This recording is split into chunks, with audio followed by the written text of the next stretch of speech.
Firman pengharapan untuk umat pengharapan. Kejadian 25. Abraham mengambil pula seorang istri namanya Ketura. Perempuan itu melahirkan baginya Zimran, Yoksan, Medan, Midian, Isibak, dan Suah. Yoksan memperanakkan Seba dan Dedan. Keturunan Dedan ialah orang Asyur, orang Letus, dan orang Leum. Anak-anak Midian ialah Eva, Efer, Henok, Abida, dan Eldaa. Itulah semuanya keturunan Ketura.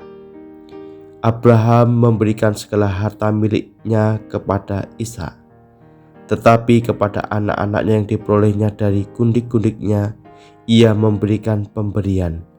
Kemudian ia menyuruh mereka, masih pada waktu ia hidup, meninggalkan Ishak anaknya dan pergi ke sebelah timur, ke tanah timur. Abraham mencapai umur 175 tahun. Lalu ia meninggal. Ia mati pada waktu telah putih rambutnya, tua dan suntuk umur. Maka ia dikumpulkan kepada kaum leluhurnya. Dan anak-anaknya Ishak dan Ismail menguburkan dia dalam gua Makfela di padang Efron bin Zohar, orang Het itu, padang yang letaknya di sebelah timur Mamre, yang telah dibeli Abraham dari Bani Het. Di sanalah terkubur Abraham dan Sarah istrinya. Setelah Abraham mati, Allah memberkati Ishak anaknya itu, dan Ishak diam dekat sumur Lahai-roi. Inilah keturunan Ismail, anak Abraham yang telah dilahirkan baginya oleh Hagar, perempuan Mesir, hamba Sarah itu. Inilah nama anak-anak Ismail, disebutkan menurut urutan lahirnya: Nebayot, anak sulung Ismail, selanjutnya Kedar, Abil, Mibsam, Misyema, Duma, Masa, Hadad, Tema, Yetur, Nafis, dan Ketma. Itulah anak-anak Ismail, dan itulah nama-nama mereka menurut kampung mereka dan menurut perkemahan mereka, 12 orang raja, masing-masing dengan sukunya.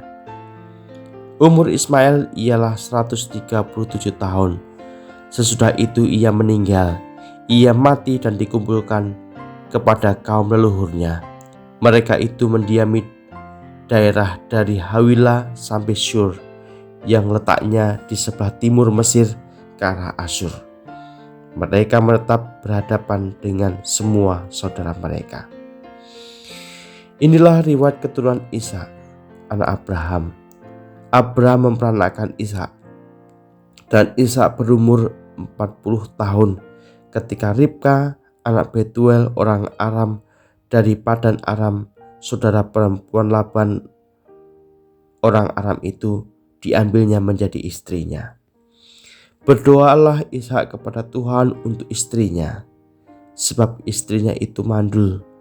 Tuhan mengabulkan doanya, sehingga Ribka istrinya itu mengandung.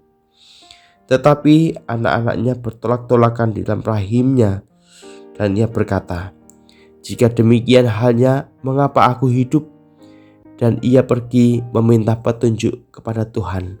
Firman Tuhan kepadanya, 2 bangsa ada dalam kandunganmu, dan 2 suku bangsa akan terpencar dari dalam rahimmu. Suku bangsa yang satu akan lebih kuat dari yang lain, dan anak yang tua akan menjadi hamba kepada anak yang muda. Setelah genap harinya untuk bersalin, memang anak kembar yang ada dalam kandungannya. Keluarlah yang pertama, warnanya merah, seluruh tubuhnya seperti jubah berbulu, sebab itu ia dinamai Esau. Sesudah itu keluarlah adiknya, tangannya memegang tumit Esau, sebab itu ia dinamai Yakub. Ishak berumur 60 tahun pada waktu mereka lahir. Lalu bertambah besarlah kedua anak itu. Esau menjadi seorang yang pandai berburu, seorang yang suka tinggal di padang, tetapi Yakub adalah seorang yang tenang, yang suka tinggal di kemah. Ishak sayang kepada Esau, sebab ia suka makan daging buruan, tetapi Ribka kasih kepada Yakub. Pada suatu kali, Yakub sedang memasak sesuatu. Lalu datanglah Esau dengan lelah dari padang. Kata Esau kepada Yakub, "Berikanlah kiranya aku menghirup sedikit dari yang merah-merah itu, karena aku lelah." Itulah sebabnya namanya disebutkan Edom. Tetapi kata Yakub, "Juallah dulu kepadaku hak kesulunganmu." Sahut Esau, "Sebentar lagi aku akan mati. Apakah gunanya bagiku hak kesulungan itu?" Kata Yakub, "Bersumpahlah dahulu kepadaku."